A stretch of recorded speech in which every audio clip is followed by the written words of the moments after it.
professeur Jean-Robert. Bonjour madame. La toute première question, Kinshasa sous les eaux occasionnées par la rivière Njili, est-ce que ça vous surprend? Bon, ça ne me surprend pas. Je pense qu'on a discuté de ça il y a 2 semaines. On avait parlé de cette situation. C'était prévisible il y aurait des eaux, une pluviométrie importante sur la ville de Kinshasa. Mais oui, ça me surprend parce que l'intensité, l'étendue de ces inondations, c'est ce qui est surprenant. Donc, on n'a jamais vu cela, mais tout cela était scientifiquement prévisible. C'est une première pour la rivière Njili ou ça se produit aussi de façon récurrente? Si c'est le cas, après plus ou moins combien de temps? Non, je ne pense pas que on a eu une situation similaire, hein. De mémoire d'homme, on ne se souvient pas d'avoir eu une situation similaire à ce qu'on a vécu ces derniers temps sur la rivière Njili. Ce qu'on appelle en anglais les flood pulse étaient probablement de 5 à 6 mètres. Donc, les eaux se sont gonflées de, de 5, même de 10 mètres, je pense, hein. C'était exceptionnel. Ce sont des situations qui ne sont pas... De mémoire d'homme, je ne me souviens pas qu'il y ait eu un tel flood pulse. Mais, comme je vous ai dit, la situation avait été prévisible. Et on aurait dû prendre des mesures, puisque la situation était plus ou moins prévisible, on aurait dû prendre des mesures pour évacuer cette vallée de l'Angélie. Mais je dis bien qu'on aurait pu prévoir des inondations comme on a eu l'habitude d'avoir, hein. Donc, des lames d'eau qui dépassent, qui vont jusqu'à 3, 4 mètres en pulse, mais on ne pouvait La pas situation, imaginer qu'on peut arriver à plus de 10 mètres. Ça, c'est exceptionnel. selon vous, ça peut s'expliquer par quoi? Nous sommes passés d'un épisode climatique El Niño à un épisode climatique La Niña. El Niño, c'est lorsque les températures des eaux de surface sont plus élevées que la moyenne, tandis que la Niña, c'est lorsque les températures sont plus faibles que la moyenne. Cette année, donc l'année passée, on a eu El Niño avec des températures des eaux de surface du Pacifique qui sont allées au-delà de, de la normale.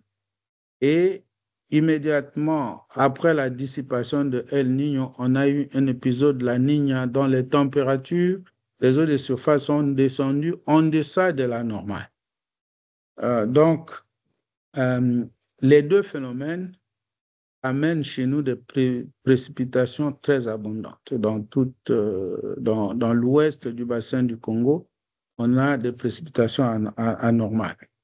Alors, cette fois-ci, l'événement Niña est combiné maintenant avec la montée de la zone de convergence intertropicale. Vous voyez?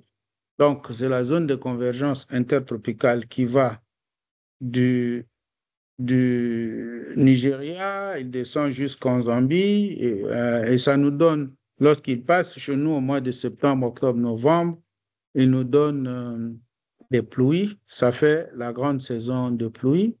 Et puis, il arrive jusque vers la Zambie et après, il va remonter au mois de février et lorsqu'il arrive chez nous en avril, donc fin mars, avril, mai, il nous donne aussi des précipitations et il repasse. Maintenant, lorsque ce phénomène est couplé, on a constaté dans les bassins du Pacifique, il y a eu une déportation de masses d'air froide vers les côtes d'Indonésie. Mais lorsqu'il y a cette déportation-là, généralement, il y a à cause de la téléconnexion entre les trois bassins, il y a maintenant une déportation des eaux du bassin de l'Amazonie vers le bassin du Congo. Et comme je vous ai dit, le bassin du Congo, c'est un bassin sec. C'est le bassin le plus sec de tous les trois bassins. Donc, le bassin du Congo n'est pas équipé pour supporter un excès d'eau. Cet excès d'eau-là, le bassin du Congo n'est pas équipé pour le supporter. C'est pour ça que vous voyez qu'il y a des zones, des vastes zones de marécage dans le centre du bassin. Donc, il y a la vitesse d'écoulement des eaux du fleuve est très faible parce qu'il y a une faible différence de niveau entre la terre ferme et les zones basses, ce qui fait que les eaux vont maintenant s'étendre plus rapidement vers les zones basses, les zones de terre ferme qui sont généralement occupées. Et généralement, lors des phénomènes ENSO, il y a une déportation de l'humidité vers le bassin du Congo. Donc, il y a eu ce premier phénomène, il y a eu le deuxième phénomène qui est normal, donc la montée de la zone de convergence intertropicale. Alors, le troisième élément le plus important est que lorsque la situation pluvio-orageuse s'est développée dans le Bas-Congo pour monter vers Kinshasa, d'abord, donc, il y a une lame d'eau qui est excessivement importante. Ça, c'est la première des choses. La deuxième des choses, c'est que les déplacements des masses d'air entre le district de la Lukaya et la ville de Kinshasa s'est fait de manière relativement moins vite. Généralement, les masses d'air se déplacent rapidement. Il pleut dans la Lukaya et les pluies se terminent et les masses d'air se déplacent vers Kinshasa. On reçoit d'abord les eaux qui viennent de la Lukaya à Kinshasa au niveau de la rivière Njili et après on va recevoir après nos propres précipitations dans la ville de Kinshasa.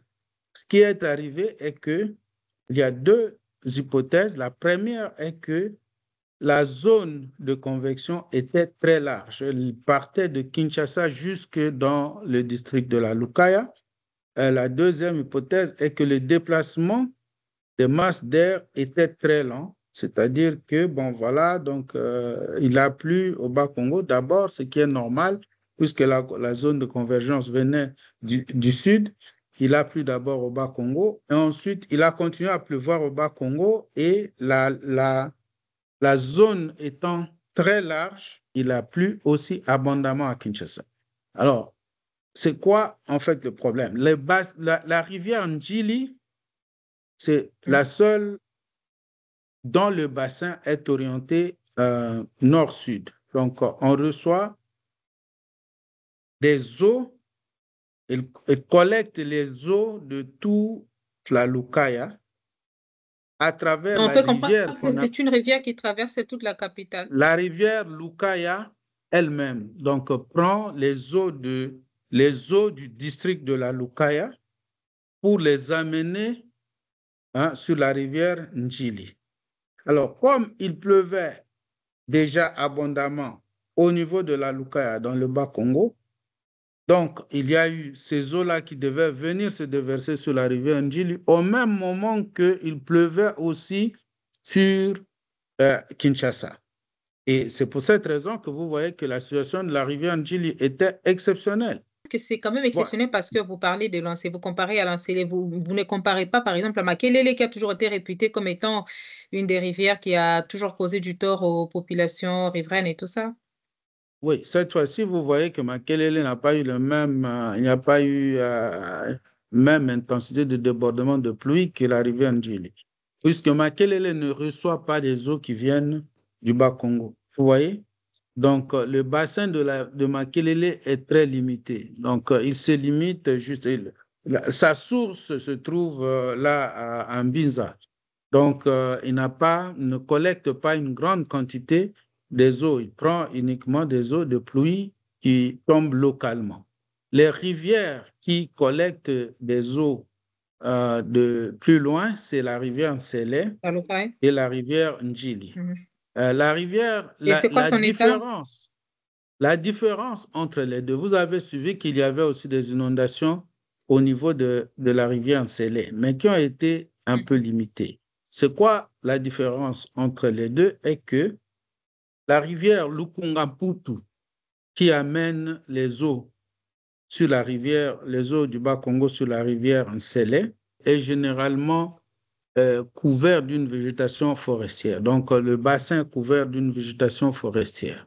Et vous savez que OK. lorsque il y a une surface rugueuse, donc quand il y a un développement d'une situation pluvio-orageuse comme celle-là, les surfaces rugueuses amortissent, donc captent un peu d'humidité et ils amortissent et retardent le flot des eaux.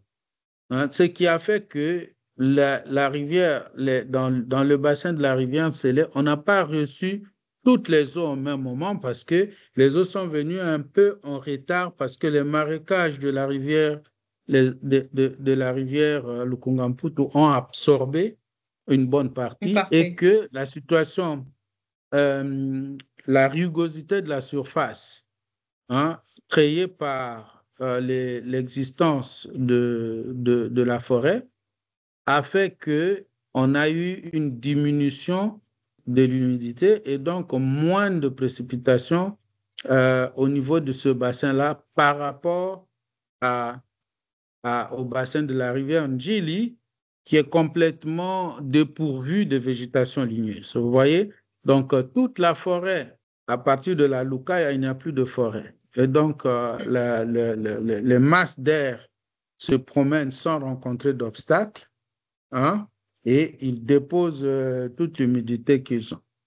Donc, vous allez Oui. voir, cette zone est en train de se déplacer vers le nord. Vous allez voir qu'il va y avoir les dégâts peut-être au nord vers, bon, dans le Maïndombe ou dans la Sankoro, Maïndombe ou à l'équateur, mais ce sera un peu atténué à cause de la présence de la végétation ligneuse. Oui, vous parlez de l'absence de la végétation, on comprend, mais est-ce qu'il n'y a pas aussi un problème de manque d'urbanisation de la ville? Bon, le problème de l'urbanisation, nous en avons parlé à plusieurs reprises. Cet endroit-là, vous savez que cet endroit-là, ce n'est pas un endroit approprié pour la construction des maisons. Vous savez ça. À l'époque coloniale, il n'y avait pas de maisons à ces endroits. On a créé des quartiers chaque fois qu'on voit en saison sèche des zones plus ou moins sèches. On s'est dit, ah, voilà, on va construire des maisons à ces endroits-là. Ces endroits-là ne sont pas appropriés pour l'habitation. Ce phénomène ici, ça fait des années qu'on n'a pas vu un phénomène d'une telle ampleur. Mais vous savez qu'avec les changements climatiques et les variabilités qui se suivent, il y a une très, très grande possibilité que ce phénomène-là ne soit plus rare, que ce phénomène se Mhm. répète. Il faut vraiment qu'on puisse réfléchir à pouvoir ramener l'urbanisation, les zones urbaines au niveau des vallées comme la vallée de l'Angili, au niveau où ils étaient avant la décolonisation. Vous avez décrit la situation, mais est-ce qu'il y a encore à craindre? J'ai suivi mes collègues, des collègues qui disent qu'il va encore y avoir des pluies importantes. Moi, je crois plutôt que c'est le contraire. L'œil de la zone de convergence intertropicale est déjà passé. Donc, il s'approche maintenant, pour ce qui est de l'ouest, il s'approche de Maïndombe. Hein, probablement, on va avoir demain ou après-demain des précipitations dans le Maïndombe ou en Bandaka. Donc, il s'approche de ces régions-là. Une situation telle que celle qu'on vient de vivre est peu probable. Néanmoins, il n'est pas exclu qu'il y ait des inondations qu'on voit habituellement, comme celles qu'on voit généralement le long de la rivière Njili, le long de la rivière Matete, de la rivière Ngaba, de la rivière Kalamu et de la rivière Makelele. J'appuie mon argumentation sur deux aspects. Donc, vers la fin du mois d'avril, la Niña devait être complètement dissipée. Et donc, tout ce qui est venu, c'est-à-dire la téléportation de l'humidité venant des autres régions tropicales vers la zone tropicale africaine, va se terminer. Ensuite, on va revenir à une saison de pluie normale. Donc, nous allons avoir une petite saison de pluie normale. Et s'il y a quelques effets pervers, on va plutôt avoir des précipitations quelque peu abondantes au mois de mai. Mais vous savez que comme les sols sont saturés, tout l'excès d'eau va aller en ruissellement et donc les rivières sont aussi capables de sortir de leur lit. On sait que depuis un certain temps, il y a de ceux-là qui se vertuent à transformer les collecteurs d'eau, encore les rivières, en décharges publiques. Ça peut pas aussi expliquer une partie des conséquences. Oui, bon, cela contribue également à créer des inondations parce que les lits des rivières euh, deviennent peu profondes. Donc, les rivières deviennent peu profondes, donc ils ne sont plus capables d'accumuler une grande partie des eaux. C'est vrai, c'est possible que ce soit un des problèmes. Évidemment, c'est un des problèmes, mais l'ampleur du problème que nous avons eu ici aujourd'hui, hein, s'explique essentiellement par le couplage du phénomène La Niña avec le mouvement de la zone de convergence intertropicale. Et là, on allait avoir, quelles que soient les circonstances, on allait avoir un débordement. Même si les rivières étaient clean, on devait avoir nécessairement un débordement parce que la quantité d'eau qu'on a reçue, hein, par unité de temps était très, très, très élevée et qu'il ne pouvait qu'avoir débordement à ce niveau-là. Vous dites que même si les rivières étaient clean, il y aurait y avoir débordements. 33 morts, c'est quand même beaucoup. Donc, des morts qu'on pouvait éviter. Donc, en termes de propositions, vous commencez par quoi? Le curage des rivières. Pour le cas des situations telles que celle-ci, c'est de pouvoir relocaliser les compatriotes qui vivent le long de la rivière Ndjili. C'est le moment de penser à pouvoir curer la rivière Makelele, la rivière Kalamu, la rivière Ngaba, surtout au niveau du quartier Mososo, hein, et la rivière Matete. Mais en tant que spécialiste, je dis que si on me dit qu'il y a eu seulement 33 morts dans cet épisode-là, Jusqu'ici. je vais remercier Dieu. Je pense, tel que vous avez vu des maisons qui sont complètement, hein, englouties dans Oui, l'eau des dégâts matériels importants. jusqu'au niveau de la toiture. S'il y avait des gens qui étaient dans la maison, ils sont trappés dans ces maisons-là. Donc, c'est après le retrait des eaux que nous allons effectivement savoir, hein, combien de Le bilan personnes sont mortes. définitif. Nous savons également que la rivière Njili traverse plus ou moins 4 communes. Nous avons Massina, Njili, Matete et Limete. Est-ce que sa position géographique n'a pas aussi accentué les choses, surtout par rapport aux constructions anarchiques et tout ça? C'est surtout l'élévation, hein. C'est surtout l'élévation des habitations par rapport au niveau moyen de la rivière qui constitue un problème. Vous avez vu que le gros des dégâts, c'est au niveau du quartier de Bonob, que ce soit à Matete et de l'autre côté du quartier Ndjili. Hein, bon, quand nous étions enfants, moi j'ai habité Ndjili, quartier 8. Et ces endroits-là, c'était des plantations de riz, tu vois. Et les riz se cultivent, c'était pas du riz pluvial. Donc, c'est du riz irrigué. Donc, c'était des plantations de riz. Aujourd'hui, ces endroits-là ont été transformés en zones d'habitation. Ce n'est pas normal. Vous voyez? Donc, c'est cela qui est à la base. C'est surtout l'élévation, hein, des habitations par rapport au niveau moyen de la rivière. Hein, vers Massina, vous savez que vers Massina, il n'y a pas eu tellement de dégâts, Les hein, dégâts. peut-être à part les érosions, parce qu'ils sont plus élevés. Tandis que dans ce quartier-là et dans le quartier Salongo de Limete, hein, Kingaboa, dans ce quartier-là aussi qui était aussi une riziculture de la coopération chinoise où on a construit des maisons, c'est dans ce quartier-là qui ne devait pas abriter des maisons qu'il y a eu des problèmes. Donc, vous comprenez que l'urbanisation a une très grande part dans la catastrophe parce que s'il n'y avait pas de maison, on pouvait venir tous à côté et observer la montée des eaux de rivière avec beaucoup de curiosité. Aujourd'hui, on ne peut pas observer avec curiosité parce qu'il y a des gens qui sont pris au piège, hein, dans cette situation. Vous avez parlé, pardon, du gouvernement, vous avez parlé des experts, mais quelles recommandations faites-vous à la population victime directe de ces catastrophes?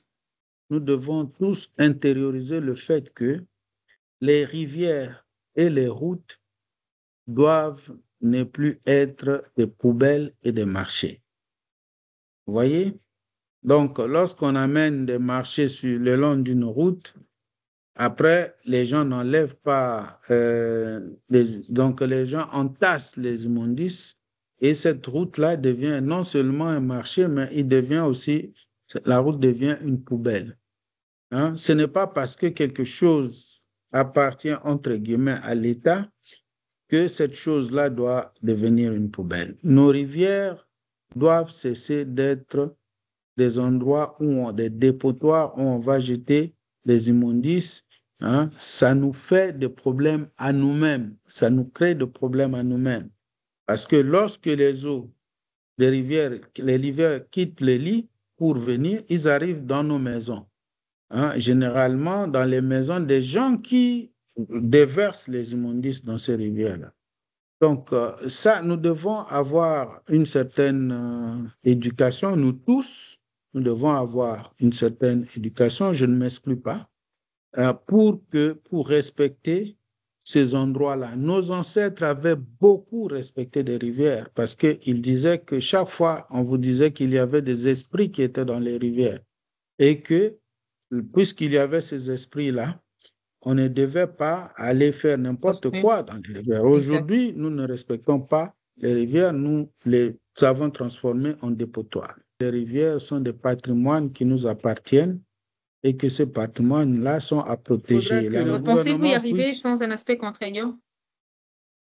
L'éducation aussi est un très bon aspect. Vous savez, vous-même, vous êtes journaliste parce que vous avez été éduqué à être journaliste.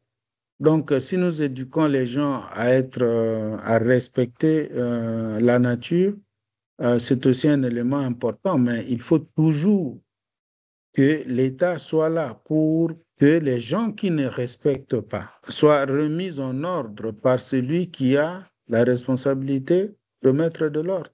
Et puis la deuxième des choses est que les berges des rivières soient complètement dégagées à 75 mètres, de manière à ce que l'État puisse avoir la capacité d'intervenir rapidement. Ça peut être des zones de récréation où les gens y vont pour sport et tout ça. Vu l'urgence, c'est une émission qui se fait en virtuel. Et professeur, nous savons que pour l'instant, vous êtes à South Dakota aux États-Unis d'Amérique, mais une autre question, toujours par rapport à la gestion de cette crise ou encore de cette catastrophe qui est occasionnée par beaucoup des raisons que vous avez évoquées tantôt, ne pensez-vous pas que si on arrive aussi à valoriser les déchets, ça va aussi permettre de résoudre en partie des pareilles situations? Oui, bon, il faut d'abord que nous puissions organiser la collecte des déchets. Vous voyez, on doit organiser la collecte des déchets au niveau de chaque maison. Si on n'organise pas la collecte des déchets, si nous essayons de sous-traiter ce travail-là de collecte de déchets aux conducteurs de chariots, ce qui va arriver est que les conducteurs de chariots vont les déposer n'importe où, là où ils peuvent. Et là où ils peuvent, c'est plus facile de les déposer le long des rivières parce que ce sont des espaces que tout le monde croit qui n'appartiennent à personne. Parce que les gens se disent que l'affaire de tout le monde n'est jamais l'affaire de personne. La rivière appartenant à tout le monde, donc elle n'appartient à personne. Donc ils peuvent se permettre d'aller jeter le long des rivières. Donc il faudrait que vraiment, l'autorité compétente puisse s'y mettre. Le problème des immondices, de la gestion des déchets solides dans toute la République se pose avec énormément d'acuité. C'est comme si nous ne voyons pas ce qui se fait ailleurs, même en face à Brazzaville. Non? Vous voyez à Brazzaville un camion qui passe des poubelles qui sont mis le long des routes et il y a des camions qui passent chaque matin pour collecter ces ordures ménagères et aller les disposer quelque part là où on doit les disposer. Pourquoi nous ne pouvons pas faire cela? Où sont les chefs de quartier? Où sont les chefs de rue? Où sont les bourgmestres? Où sont ces autorités-là? Où sont les gouverneurs, les vice-gouverneurs de la ville? Où est-ce qu'ils sont? Gouverner, c'est prévoir. Mais il y a quand même des projets Kinebonga, Kinbopeto, Kintoko et tout ça. Comment vous évaluez le lancement de ces différents projets? Après, est-ce que ça peut aboutir? Ce sont des slogans, madame. Ce sont des slogans. Ce ne sont pas des projets. Tu vois, Kinbopeto, si vous voulez faire Kinbopeto, vous devez aller à la racine. Vous devez aller dans les maisons, récupérer les déchets solides à partir des maisons directement. Ne pas dire que un conducteur de chariot vient le long de la rivière, il jette les immondices et après, vous venez dire que bon, voilà, moi, je peux les enlever. Non, vous pouvez récupérer ces déchets solides dans les maisons. Lorsque vous allez commencer à faire ça, moi, je veux dire que Kinekobonga. Tant que vous demandez au conducteur de chariot d'aller jeter les ordures à côté de l'hôpital de Kintambo ou à côté de je ne sais quel endroit, des ravins. Ils viennent et puis on les voit s'entasser, ben, Kinekobongate. Donc, ce sont des slogans et il faudrait que nous puissions quitter le stade des slogans pour des actions concrètes. Regardez ce qui s'est passé. Nous avons discuté, nous avons parlé des embouteillages. Et vous avez vu ce que les embouteillages ont créé lors de cet épisode. Toutes les personnes qui ne voulaient pas respecter la circulation, les gens, il y en a qui sont venus du côté à gauche, il y en a qui sont allés à droite et tout ça, ils se sont bloqués et ils étaient obligés d'abandonner les véhicules le long de la rivière. Et ces véhicules-là ont été complètement, j'ai vu les images, complètement engloutis dans l'eau. Et qui a perdu? En quelques mots, on veut se quitter pour permettre à nos téléspectateurs de comprendre quelque chose par rapport à cette situation d'Ndjili. On l'a dit, Ndjili a surpris, Ndjili a débordé. Comment vous résumez par rapport à notre intervention virtuelle, d'ailleurs, vu l'urgence de la situation? Bon, en résumé, pour les faits, pour parler des faits, de ce qui s'est passé est que d'abord, il y a une déportation au moment où nous parlons des masses d'air vers l'ouest vers l'ouest du globe.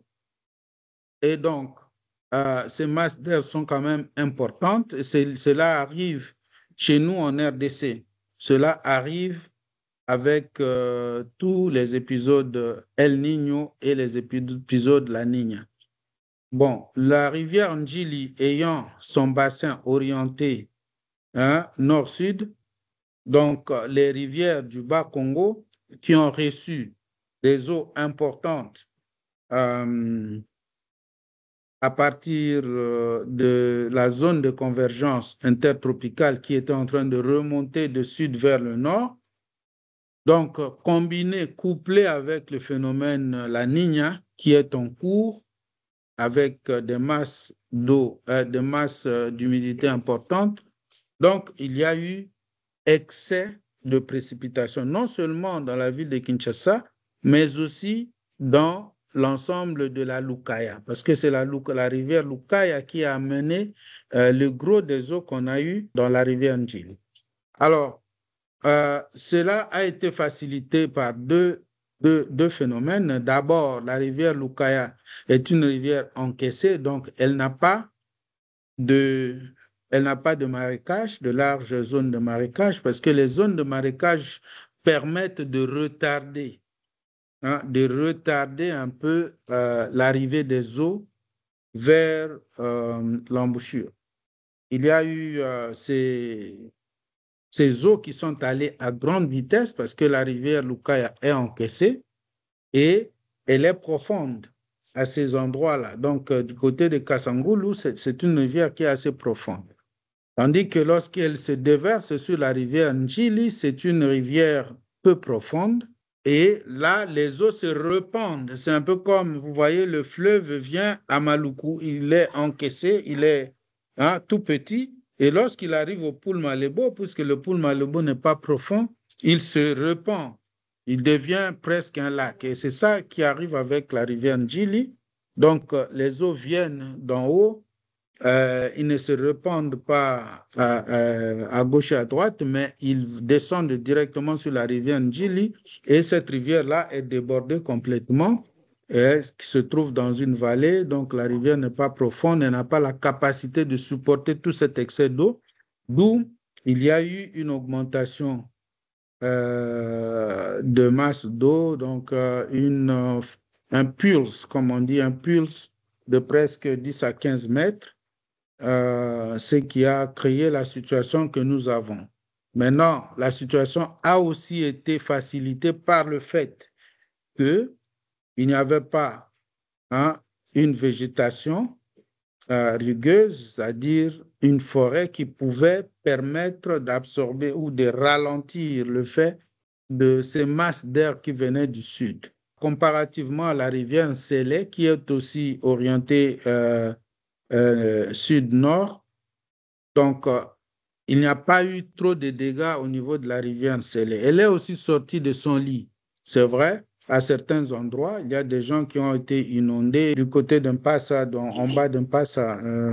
Donc, il y a eu des inondations, mais ce n'est pas avec la même ampleur parce que, justement, la rivière Lukungamputu, qui déverse, qui récolte les eaux venant du Bas-Congo et les envoie sur la rivière Nsélé. Cette rivière-là, donc le long de cette rivière-là, il y a une forêt quand même assez importante de galeries qui a permis de capturer un peu de cette Les humidité. eaux.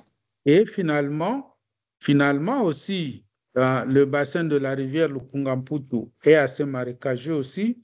Donc, les eaux se sont répandues un peu dans les marécages avant de suivre le cours vers la rivière Nsélé, retardant un peu les inondations. Donc, de l'autre côté, il n'y a aucun de ces facteurs-là. Il n'y a pas de végétation, il n'y a pas de marécage. Donc, les eaux sont venues directement sur la rivière Njili et ils se sont associés aux précipitations locales de Kinshasa, ce qui fait que nous avons vu une situation vraiment exceptionnelle. Pour avoir une situation similaire, il faut attendre probablement la petite saison de pluie de l'année prochaine, puisque les masses d'air venues du Bas-Congo sont déjà passées, ils sont dans leur course vers le Mai-Ndombe et vers l'Équateur. Et ils seront ralentis, ils seront ralentis dans la cuvette à cause de la présence de la végétation. Merci beaucoup, professeur Jean-Robert. Ça nous a pris plus ou moins 1h06 pour comprendre un peu la situation qui s'y vit actuellement à Kinshasa. Nous vous disons énormément merci d'avoir disponibilisé de votre temps pour échanger avec nous. Merci, madame. Au revoir. Au revoir.